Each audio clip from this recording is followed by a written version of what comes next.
할렐루야. 하나님의 크신 은혜와 우리 주 예수 그리스도의 평강이 오늘 예배드리는 태연의 모든 성도들과 가정 위에 함께 하시길 주님의 이름으로 축원합니다. 이제 가을이 다 되어 가고 있습니다. 이미 들판은 추수를 마친 논들이 많이 있고요. 이제 거의 얼마 안 있으면 논에 있는 벼들도 다 수확이 될 거라고 봅니다.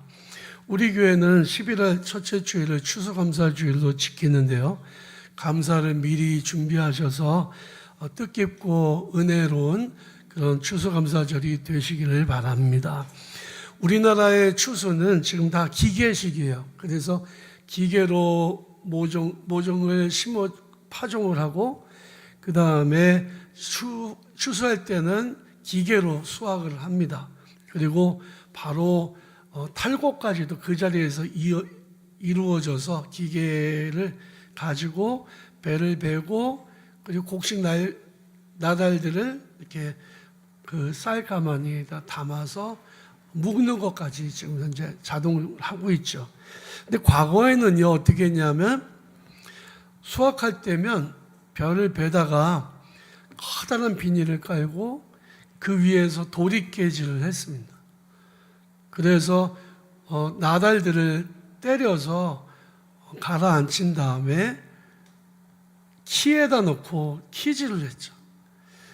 여러분들 키질을 해보신 적이 있는지 모르겠습니다. 키는 아마 아주 친숙하실 수 있어요. 옛날에 오줌 싸개들이 키를 쓰고 다녔으니까.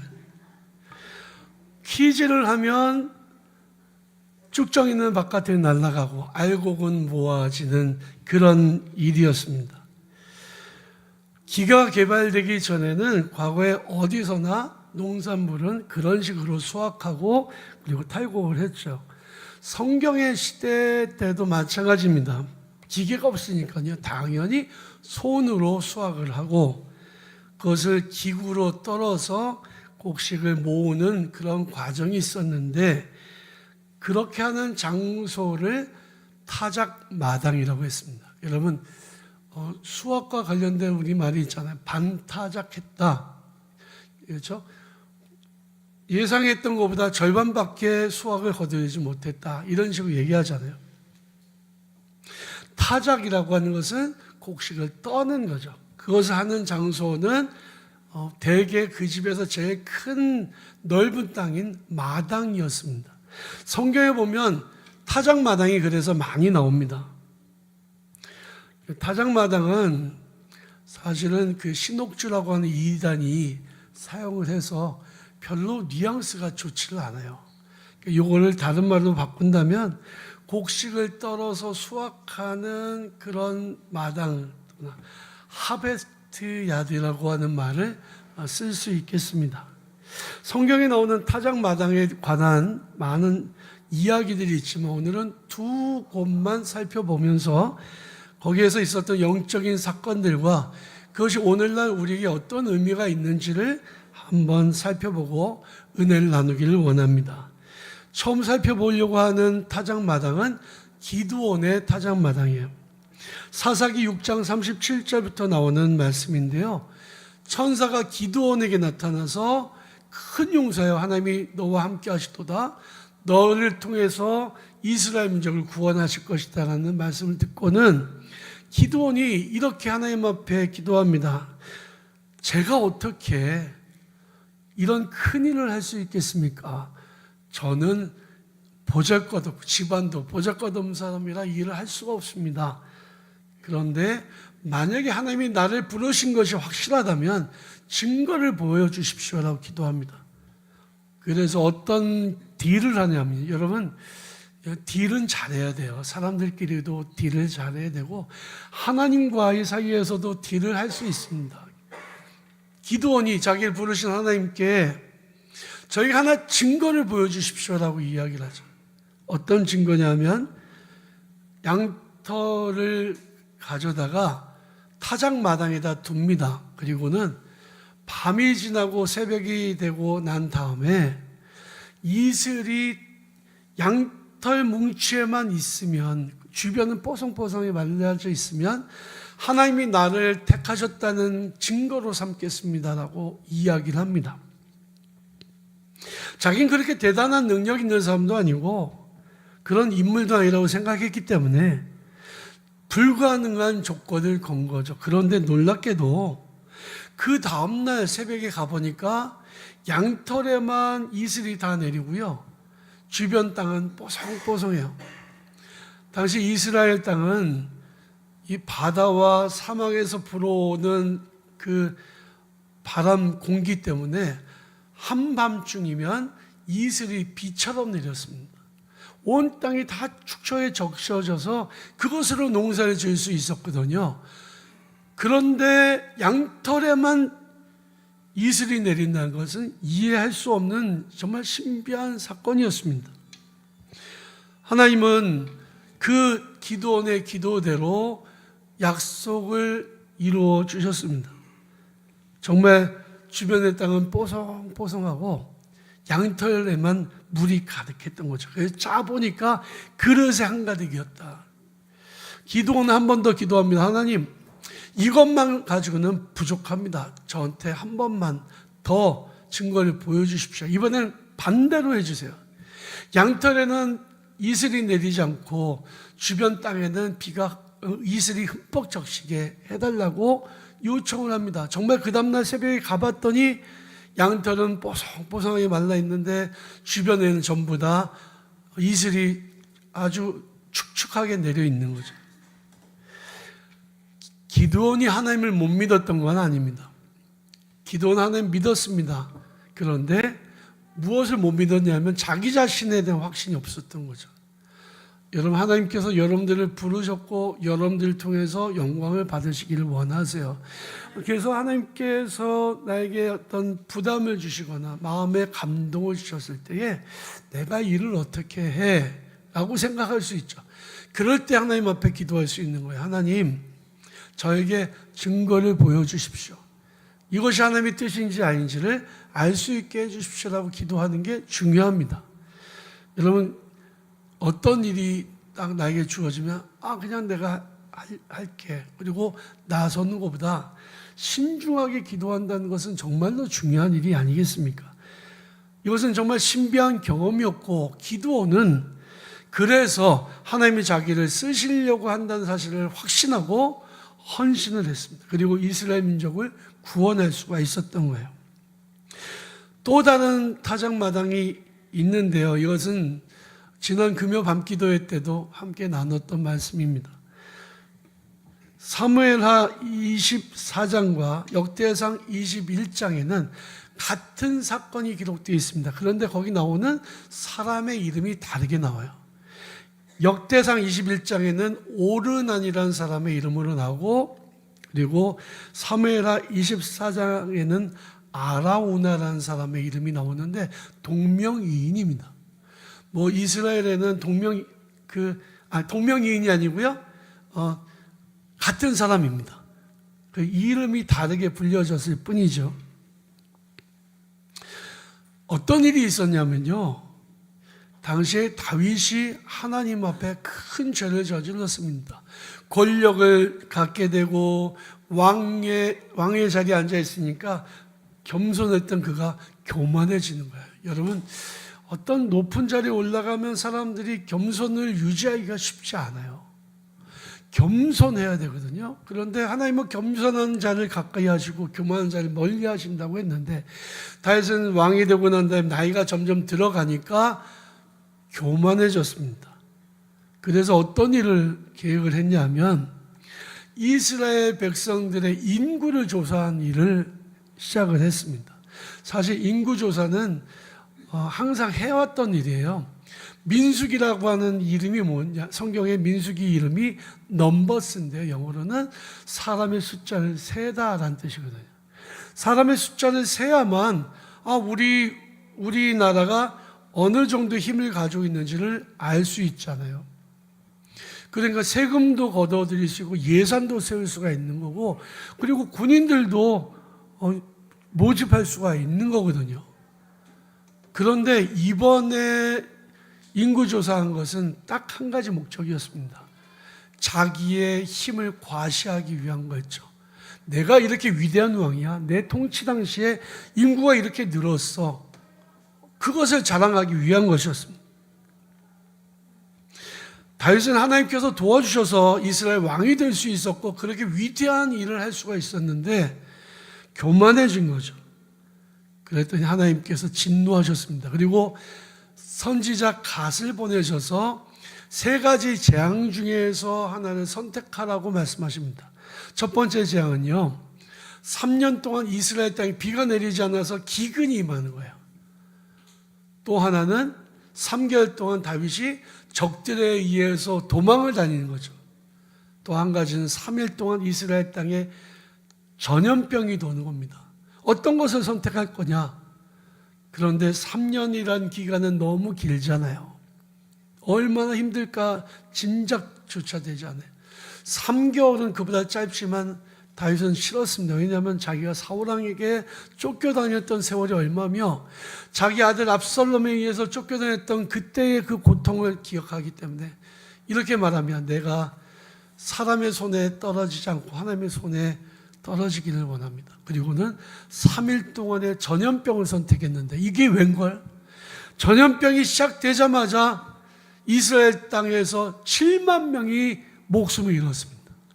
그 소식을, 그 모습을 지켜보고 있었던 다윗은 기가 막혔습니다. 아니, 전염병이 돈다고 하셨지 이렇게 많은 사람을 죽일 거라고는 상상도 못했던 거죠. 그는 하나님 앞에 기도합니다. 하나님, 죄는 제가 저질렀는데 고통은 백성들이 당하고 있습니다. 차라리 저를 죽여주십시오.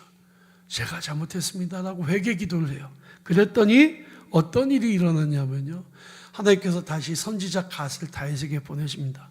너는 지금 당장 오르난의 타작마당으로 올라가라. 거기서 나에게 제사를 지내라. 화목제사를 지내라고 명령하셨습니다. 하나님 앞에 다윗이 회개하는 증거로 그곳에서 예배를 드리게 하신 거죠.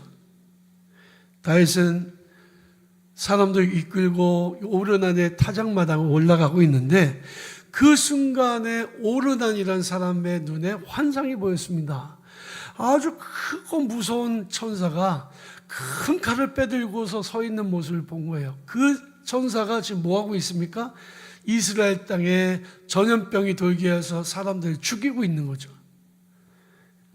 두려워서 오르난이 자기 아들들과 함께 수레 뒤에 가서 숨어 있는데 그때 다윗이 나타납니다.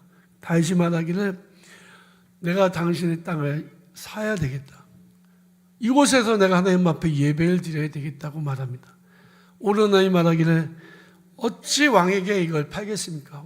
왕께 그냥 드리겠습니다. 소도 드릴 테니 소로 제물을 삼으시고 수레도 드릴 테니 이것으로 화목을 삼아 주십시오. 그때 다윗이 나는 하나님께 희생제사를 대가 없이 치르지 않겠다고 하고 돈을 주고 그 땅을 삽니다.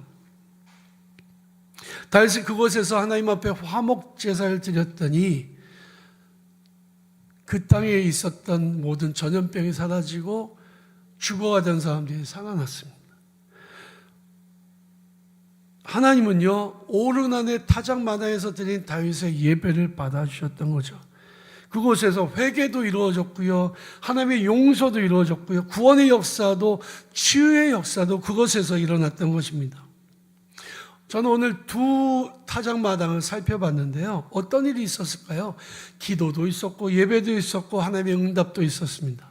하나님은 사람을 선택하셨고 사람은 하나님의 부르심에 순종했습니다. 하나님의 심판이 회개를 통해 중단되었고요, 치유와 구원의 역사도 이루어지게 되었습니다. 이 사실을 살펴보면 성경 속에서 타작마당은 굉장히 중요한 영적인 상징성이 있는 장소라는 것을 알 수 있죠. 놀라운 것은 여기서 끝이 아니라는 거예요. 역대하 3장 11장에 보면 3장 1절에 보면 이런 말씀이 기록되어 있습니다. 솔로몬이 예루살렘 모리아 산에 여호와의 전 건축하기를 시작하니 이곳은 전에 여호와께서 그의 아버지 다윗에게 나타나신 곳이요 여부스 사람 오르난의 타작마당에 다윗이 정한 곳이라 라고 기록되어 있습니다. 오르난의 타작마당에서 다윗이 하나님 앞에 회개 예배를 드렸을 뿐만이 아니고 그 땅을 구별해서 성전터가 되게 했다는 거죠. 놀랍지 않습니까? 솔로몬이 성전을 건축할 때 성전을 세우는 장소로 선택한 곳이 오르난의 타작마당이었다는 겁니다. 사실 이 장소를 선택한 사람은 솔로몬이 아니라 그의 아버지 다윗 왕이었지만 말입니다. 다윗은 자기의 죄를 용서해 주시고 구원해 주시고 이스라엘 땅에 내렸던 형벌을 거두어오신 하나님의 놀라운 은혜를 잊지 않았습니다. 그것을 영구히 하나님 앞에 예배하는 장소로 선택했던 것입니다. 성경에 나오는 타작마당은 그래서 영적으로 교회를 의미합니다. 타작마당에서 하나님께서 당신이 택하신 사람들을 만나주셨던 것처럼 하나님은 지금도 교회에서 하나님의 사람들을 만나주십니다. 그들의 기도를 들어주시고 그들의 문제를 해결해 주심을 믿으시기 바랍니다. 그래서 우리는 항상 교회를 중심으로 한 신앙생활을 해야 돼요. 세상에서 많이 막 일을 하다가도 정말 때만 되면 하나님의 성전으로 교회로 와야 됩니다. 우리가 코로나 시기를 거치면서 참 이상한 정말 속상한 일 하나 겪었잖아요. 교회 집합 금지. 10명만 모일 수 있다.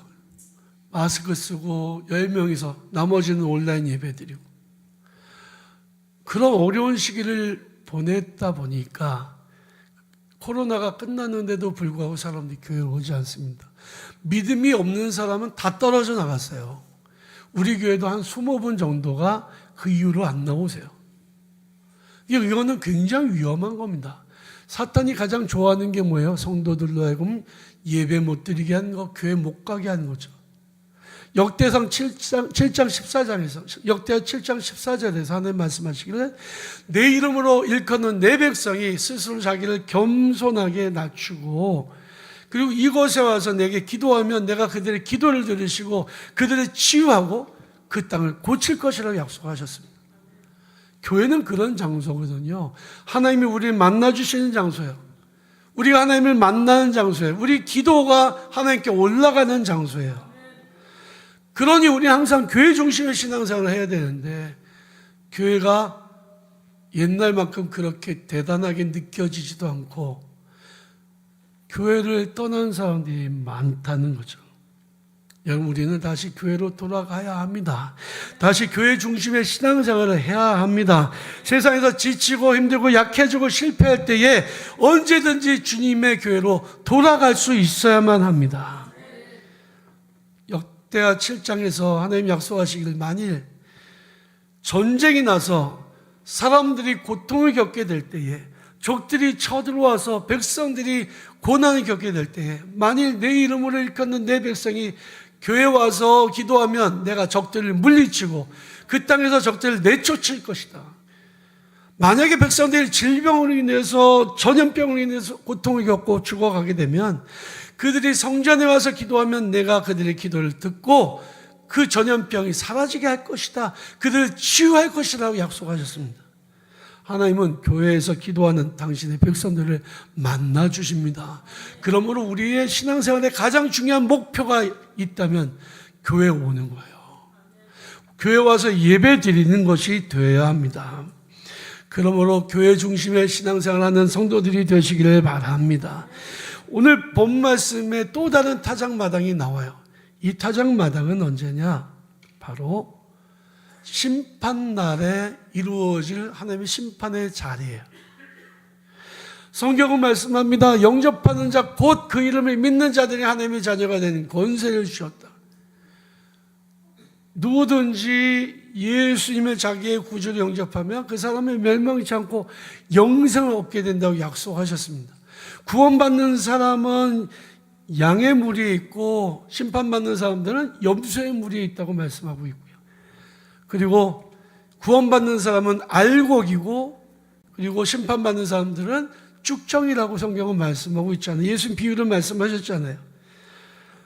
예수 믿고 구원받은 사람은 알곡이고 거두어져서 천국의 곳간에 들어가게 될 것이고 안 믿는 사람들은, 거부하는 사람들은 영원한 심판에 들어갈 죽정이의 심판을 받게 될 것이라는 거죠. 여러분, 탈곡을 합니다. 그리고 거기에서 그 볕단에서 곡식들이 다 떨어지면 그걸 모아서 키질을 하죠. 키질한 바람이 불어오면 그 키질할 때에 그 쭉정이가 다 날아가면 바람에 날아가 버리고 알곡만 남는 거죠. 그럼 그 쭉정이를 모아서 어떻게 하냐면 불에다 던진다는 거예요. 오늘 본문 말씀에서 세례 요한은 이렇게 말씀합니다. 그러므로 회개에 합당한 열매를 맺고 좋은 열매를 맺으라. 나는 회개하게 하기 위하여 물로 세례를 주지만 내 뒤에 오시는 그분은 성령과 불로 세례를 베푸실 것이고 손에 키를 들고 쭉정이와 알곡을 구분하실 것이라 라고 말씀합니다. 회개하면 심판받지 않습니다. 아무리 어떤 죄를 저질렀다 할지라도 구원을 받게 됩니다. 그럼 회개하지 않고 예수를 믿지 않으면 그러면 지옥을 가는 운명이 될 수밖에 없는 거예요.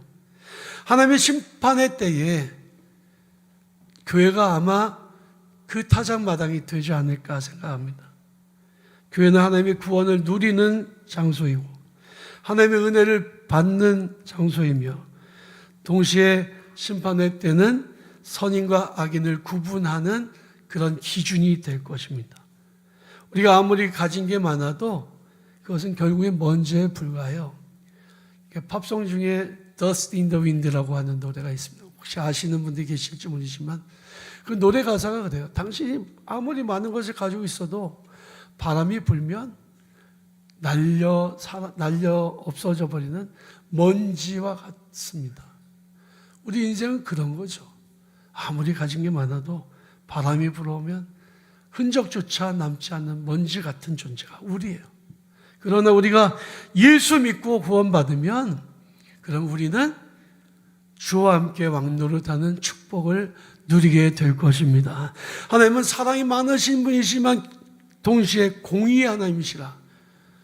믿고 영접하는 자는 하나님의 자녀가 되지만 거부하는 자는 심판을 자기의 지은 죄로 인해 영원한 심판을 받을 수밖에 없게 된다는 사실 기억하시고 여러분들뿐만이 아니라 여러분들의 자녀들도 여러분들의 가족들 모두가 다 교회로 나와 예수 믿고 자기의 죄를 회개하고 구원을 받는 길에 인도하는 복된 성도들이 되시길 바랍니다. 여러분들 모두가 우리 모두가 교회를 중심으로 하여 하나님의 은혜를 경험하며 영생을 누리는 복된 성도들이 다 되시기를 주님의 이름으로 축원합니다.